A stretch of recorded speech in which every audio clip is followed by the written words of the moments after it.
आज कैथल आने का मुख्य रीज़न था, हम आने वाले समय में कैथल पूरे प्रदेश में अपने संगठन का विस्तार कर रहे हैं। तो आज एक हमारी मुहिम चल रही है, जुड़ेगा विद्यार्थी जीतेगा इंडिया। तो उस बैनर के तले आज हमने कैथल जिले के युवा साथियों से मिले थे। जी, तो बेसिकली आप कहाँ से हैं सर? मैं बेसिकली हरियाणा रेवाड़ी डिस्ट्रिक्ट कोसली गाँव, कोसली विधानसभा कोसली गाँव से युवाओं से मिला हूँ। युवाओं से मिलने के बाद सीधे तौर पर जो मैं उनसे कहना चाहता हूँ वो आगे से मुझे कह रहे हैं कि बस सर भैया चुनाव आने दो, चुनाव आते ही आपको हम दिखाएंगे इस सरकार को, चुनाव की वोट अपनी देके और इन्हें सबक सिखाएंगे। मुख्य मुद्दे क्या रहते हैं युवाओं से आपकी बातचीत? हमारे मुख्य मुद्दे की जब ये सरकार जो डबल इंजन की जो सरकार है, चुनाव में आने से पहले उन्होंने एक वादा किया था छात्रों से कि शिक्षा का स्तर बढ़ाएंगे, छात्र संघ चुनाव कराएंगे। इनमें से किसी भी वादे को इन्होंने पूरा नहीं किया, लेकिन हम वादा करते हैं हमारी सरकार आएगी तो हम छात्र संघ चुनाव कराएंगे, और वो भी डायरेक्ट चुनाव होंगे, इनडायरेक्ट नहीं जो इन्होंने 2019 में हमारे साथियों को पागल बनाने की कोशिश की थी।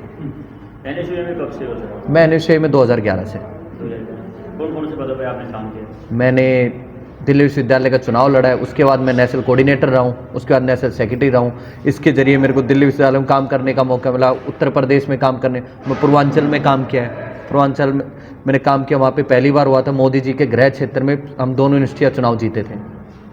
संगठन का विस्तार कब तक करते हैं? संगठन का विस्तार हम आने वाले 100 में जितना होगा नवंबर दिसंबर तक अपने संगठन का विस्तार कर देंगे, जिसमें हम जिले कमेटी बनाएंगे, विश्वविद्यालय कॉलेज प्रधान ये सब बनाएंगे, प्रदेश कमेटी बनाएंगे। और कैथल का जिलाध्यक्ष कब तक बनेगा आपका? ये जब पूरी कमेटी आएगी उसमें कैथल जिले का जिलाध्यक्ष भी बनेगा, उसमें हर एक मतलब हर जिलाध्यक्ष भी बनेगा, हो सकता है शहर अध्यक्ष भी बने, विश्वविद्यालय अध्यक्ष भी बने। विश्वविद्यालय तो है ही नहीं कोई। तो आज युवा बुलाए गए थे वो सिर्फ छात्र थे या फिर पार्टी के संगठन के कार्यकर्ता? सारे छात्र थे, पार्टी के तो जो हम लोग बैठे ये लोग थे, उसके अलावा तो सारे छात्र थे। जो मैंने कहा जो हमारी 500,000 जो संख्या थी सारे छात्र थे। और एक शॉर्ट नोटिस पे कि कल हमारे एक दिन पहले हमारा प्रोग्राम डिसाइड किया, जैसे आप लोगों को पता कल ही पता लगा होगा जितने लोगों, तो कल ही हमारा प्रोग्राम डिसाइड हुआ कि मैं यहाँ से जाने वाला था चंडीगढ़, तो मैं कैथल होते हुए जाता हूँ।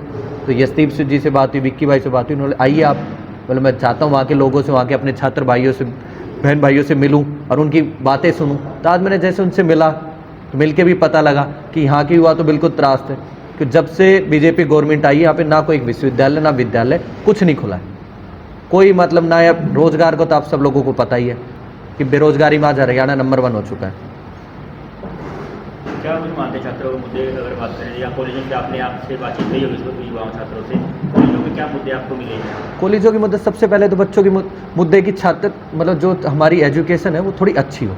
अच्छी होने का मतलब नए नए विश्वविद्यालय खुले, विद्यालय आप देख रहे हो जो विद्यालय है उनमें टीचर्स नहीं है, कहीं पे प्रिंसिपल नहीं है, तो वो चीज़ें अच्छी हो। और मेन छात्रों की मांग है छात्र संघ चुनाव हो। अगर छात्र संघ चुनाव होते, छात्र नेता होता है, उनके लिए लड़ेगा तो इस गवर्नमेंट की सच्चाई पता लगी, इसलिए छात्र संघ चुनाव नहीं। तो हमारी बच्चों की भी यही मांग आ रही है कि भैया एजुकेशन सिस्टम अच्छा हो, छात्र संघ चुनाव हो, और रोजगार की उपलब्धियाँ जब वो पढ़ाई करके जाए तो किस सपने के साथ। आजकल लोग ये सोच रहे पढ़ तो रहे, पढ़ने के बाद होगा क्या, करेंगे क्या। तो इस चीज़ की लड़ाई उन लोगों की लड़ाई, हम लोगों ने उनको विश्वास दिलाया कि जैसे 2014 तक जब कांग्रेस पार्टी की सरकार थी, हुड्डा साहब की सरकार थी, तो हम रोजगार देने में नंबर 1 थे। आने वाले टाइम पे हम उससे भी ज़्यादा रोजगार देंगे। और जो आप ये परेशानियाँ देख रहे हैं वो परेशानी आपको झेलनी नहीं पड़ेगी, आपको रोजगार मिलेगा, आपकी शिक्षा का स्तर अच्छा होगा, जितने भी टीचर्स की जितने भी पद खाली हो सारे भरे जाएंगे। छात्र संघ चुनाव काफ़ी समय से नहीं हो रहे, पिछली सरकार आपकी भी रही है, उसमें भी नहीं हुए, क्या कहना चाहिए? ये छात्र संघ चुनाव इस चीज़ पे प्रक्रिया चल रही है, लेकिन अब हम कह रहे हैं छात्र संघ हमने मांग की है, एनएसयूआई उस चीज़ के लिए मांग करती है, लेकिन मैं इस चीज़ पे एक ही बात कहना हूँ, जैसे हमने कभी वादा नहीं किया। आप देखा होगा छात्र संघ चुनाव था, बंसीलाल जी की गवर्नमेंट में था, चुनाव बंद हुआ।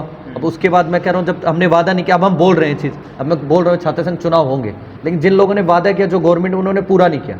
इससे पहले हमने बोले छात्र संघ चुनाव कांग्रेस गवर्नमेंट हमेशा से चाहती थी हो, वो इस चीज़ के छात्र राजनीति के बिल्कुल खिलाफ नहीं। और आप लोगों के बीच में हो सकता है ये रीज़न हो कि मेरी राजनीति छात्र राजनीति स्टार्ट हुई है, मैंने जो पूरे एशिया का सबसे बड़ा छात्र संघ चुनाव होता है वो लड़ा हूँ।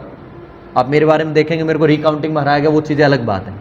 तो आज मैं बीच में खुद छात्र संघ अगर नहीं होता तो मैं अपने गवर्नमेंट के खिलाफ भी आवाज उठाऊंगा, छात्र संघ चुनाव की मांग करेंगे, क्यों मैं खुद छात्र नेता हूं, मैं चाहता हूँ छात्र संघ चुनाव। दिग्विजय चौटाला भी कह रहे हैं कि छात्र संघ, दिग्विजय सिंह चौटाला तो जब से आए वो कह रहे हैं कराएंगे, तो वो तो सरकार में वो चाहे तो उन्हें कहने की जरूरत है, उन्हें तो करवाना है, कहना तो हमें पड़ेगा। हम कह रहे हैं करवाइए चुनाव करवाइए, मजाक मत करिए जैसे लास्ट टाइम क्या थे इनडायरेक्ट छात्र संघ चुनाव। छात्रों के साथ मतलब धोखाधड़ी का काम मत कीजिए कि जिसमें आप अपने टीचरों के सहयोग से अपने चुनाव कर रहे हो, वो तो धोखाधड़ी।